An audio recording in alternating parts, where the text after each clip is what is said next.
उमर को बांटने दे।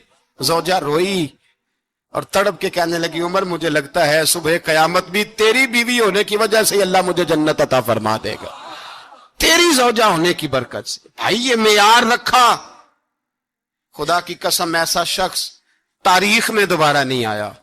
इतना बड़ा आदमी, इतना बड़ा शख्स, इतना बड़ा आदमी, और फिर रंग ये है कि उमर 22 लाख मुरब्बा मील का हुक्मरान, 22 लाख, और खजूर के दरख्त के नीचे मट्टी का ढेला लेके सो गए हैं, परवाह ही कोई नहीं, कोई मसला ही नहीं।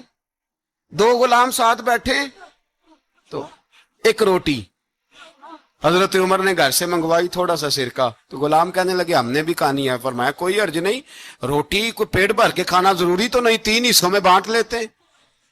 एक आदमी आया हुआ था मिस्र का रहने वाला मिलने के लिए, उसने पूछा उमर किधर है, तो कहा वो उधर जाओ मस्जिद में बैठे होंगे, और वापस आया तो कहने लगा वहां तो 3 गुलाम बैठे हैं, एक रोटी बांट बांट के खा रहे हैं, लगता है कई दिनों से रोटी नहीं मिली।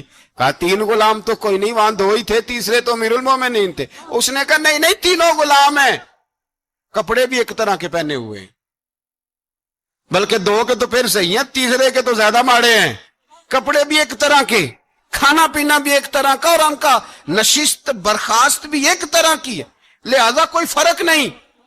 हजरत अबू हुरैरा कहते हैं मैं लेके आया, और जनाब उमर को जब मैंने कच्ची जमीन में तामत समेट बैठे देखा तो मैं रो पड़ा। मैंने उस मिस्र से आने वाले को कहा तू इसके जलवे देख, अगर इसकी जात में इतना हुस्न है तो मोहम्मद अरबी का मकाम क्या होगा।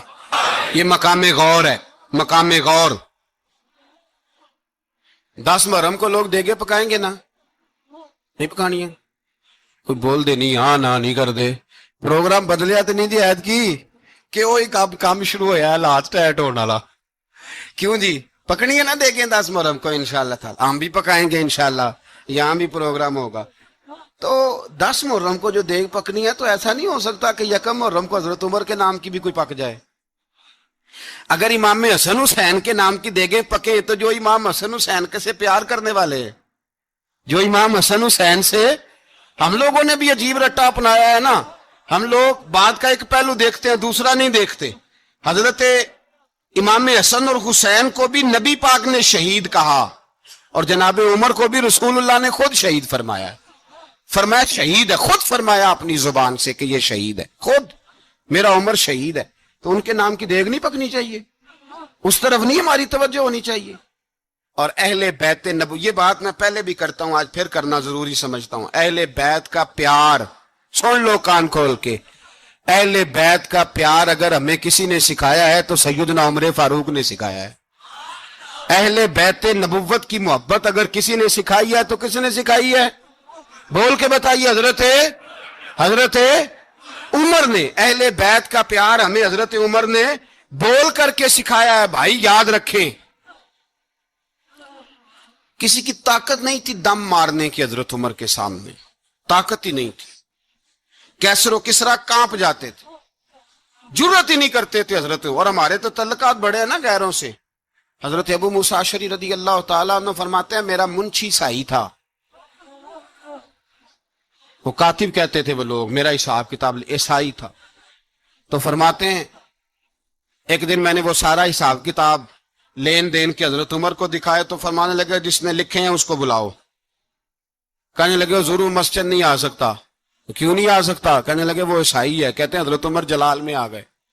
आप फरमाने लगे जिन्हें रब दूर करता है तुम क्यों करीब करते हो, जिन्हें अल्लाह दूर करता है। फरमाया तुम गैरों को अगर ओहदे दोगे तो अपनों का क्या बनेगा, अगर तुम गैरों को ओहदे दोगे तो अपनों का। ये सोच है जो आज बर्मा के मुसलमानों के लिए भी जरूरी है। कहा अगर तुम गैरों को ओहदे दोगे तो अपनों का। हमने गैरों को ओहदे दिए तो देखा ना अपने किस तरह काटे जा रहे हैं। गैरों को जो ओहदे दे दिए जराने सारे गैरों से, रोज दावा होता है चीन हमारा सज्जन है, चीन हमारा दोस्त है। ओ भाई दोस्त है तो उससे कहो ना कि बर्मा तो तुम्हारी एक छोटी सी रियासत है, चीन के बगैर तो वो सांस भी नहीं ले सकता। उसको कहो ना उस हुकूमत पे दबाव डाले। लेकिन हम लोगों ने गैरों को ओहदे दिए तो अपने पिस गए। हजरत उमर कहते थे जिम्मी का हम अदब करेंगे, जिम्मी काफर का हम, ऐसा काफर जो मुसलमान रियासत को कबूल करे, बदअमनी ना फैलाए। एक आदमी को आपने देखा آنکھوں سے نابینا ہے اور بھیک مانگ رہا ہے. تو حضرت عمر کو نظر آ گیا. فرمایا کون ہو؟ اس نے کہا میں یہودی ہوں. فرمایا بھیک کیوں مانگتے ہو؟ کہا جب تک تندرست تھا مسلمانوں کو جزیہ دیتا تھا, بوڑھا ہو گیا ہوں کیا کروں. حضرت عمر نے گھوڑے کی پشت پہ بٹھایا, کافر کو گھوڑے کی پشت پہ بٹھایا اور بٹھا کے مدینے لائے. حضرت علی شیر خدا وزیر خزانہ تھے. فرمایا علی اس کا وظیفہ جاری کرو. کہا یہ کون ہے؟ فرمایا یہ یہودی ہے لیکن یہ ہمیں جزیہ دیتا رہا, بوڑھا ہو گیا بیچارہ, بھیک مانگنے پہ مجبور ہے, ہماری حکومت کے اندر رہتا ہے, اس کا پورا وظیفہ جتنا خرچہ اتنا وظیفہ لگاؤ. حضرت علی